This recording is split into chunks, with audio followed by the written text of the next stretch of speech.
Today's Toy Spot, we're having a look at the Neca Real Toys Hellraiser Series 3. We're looking today at the female Cenobite.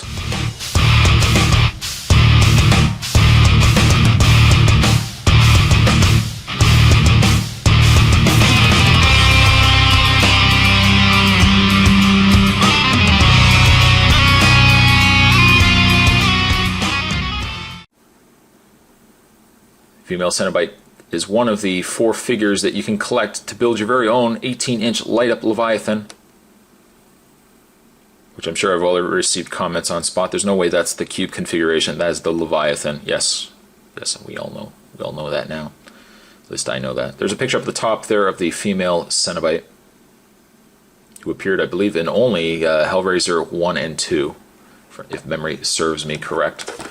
On the back, the read-up says, a life spent in the seclusion of religion breeds desire unparalleled. Sister Nicoletta's devotion to her church waned as the seeds of lust and wanting grew secretly within her, until a stranger seeking shelter sensed her needs and gave her the gift of the box. To some she is a vision of pain, a gothic atrocity. To others she is the bringer of sweet sensation, known only as the female, who has a very deep, manly voice as well. The other figures you can get in this set, we've got the Hellbound, or Hell on Earth, Hellraiser. I'm going to keep screwing that up. Frank, we got the female. We got the Bloodline twins, and we also got Dr. Chenard, who was a box set. Luckily, you only need the 4 figures here, not Chenard, to build the Leviathan. This also is dated 2004, so if anybody was wondering how old these figures are, 2004 would be the answer. What I'm going to do is I'm going to take a bit of a break. I'm going to get this opened up, and we're going to have a look at the female figure, literally the female figure of the female Cenobite, and we are also going to look at the piece, another piece of the Leviathan. There's more to come, guys. Stay tuned. Don't go anywhere. Stay tuned. And first, having a look at the piece of the Leviathan that comes with the female. It is pretty much a exact copy to the same piece that we got with Frank. But again, like, you know, that's half of the Leviathan, so you can imagine how big this is going to get. Don't worry, I am going to do a review of that when we're all finished, so definitely be on the lookout for that. The other accessories that she comes with is 2 weapons. One is a hook style weapon, and then there is also a bread knife, both which covered in blood, as you would expect them to be. They do fit into her hand, which I'll just get into in a second. Let's first have a look at the female. I'll just move the camera up here and zoom into her face. She's not bad. She is not bad, but I would definitely say she is the weakest of this set. While the body is not bad, the sculpt on the actual costume is decent enough. I don't know, her face seems off to me. It doesn't really look like she did in the movies. At least that's my thought.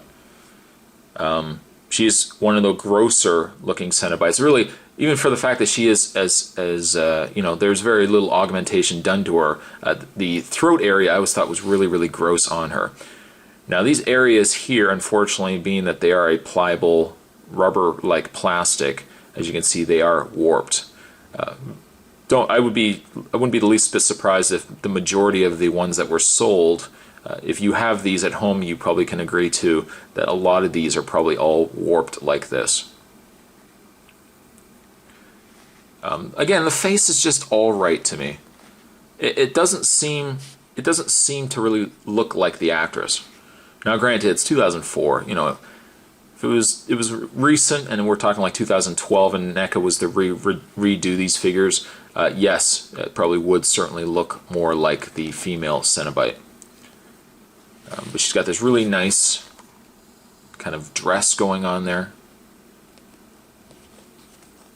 You can see that her feet are underneath there. It's just basically a solid piece of plastic, as with most of the Cenobites from this set, or really from all the sets.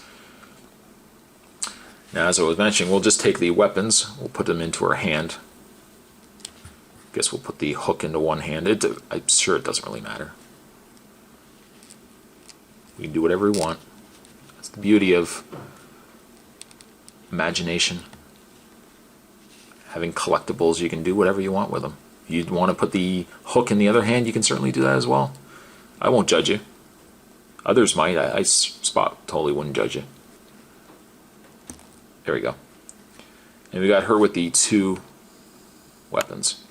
In the way of the female's articulation, she has mild articulation in the head. I mean, she has a lot of articulation in the head, but these side areas, these side pieces, are going to prevent her from really getting a free range of movement. If not for that, I would say she just has a standard swivel. She has a pin and socket shoulder. She has a rotation in the elbow, a rotation in the hand. Seems to be no articulation really from the neck down. Not even an upper torso rotation or anything. It's basically just arms and mildly in the head. That's it.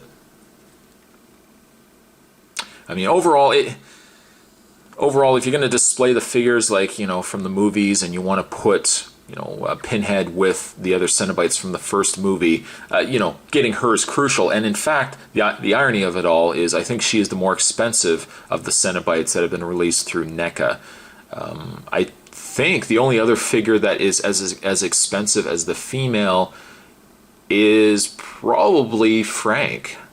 I think it's probably Frank. Those are the 2 more expensive figures from the earlier Hellraiser movies. Still, though, even as expensive and perhaps as rare as she is, I don't know. I just don't think it's one of the better figures from this set. And I think the female is only going to get... I think I'm only going to give her a 5.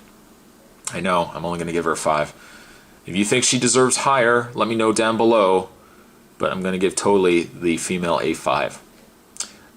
Today's Toy Spot, we're having a look yet another figure from the NECA Real Toys Hellraiser line. We're looking today at the female Cenobite, and we also got ourselves yet another piece of the Leviathan, which is going to look to be a quite large piece when we're done.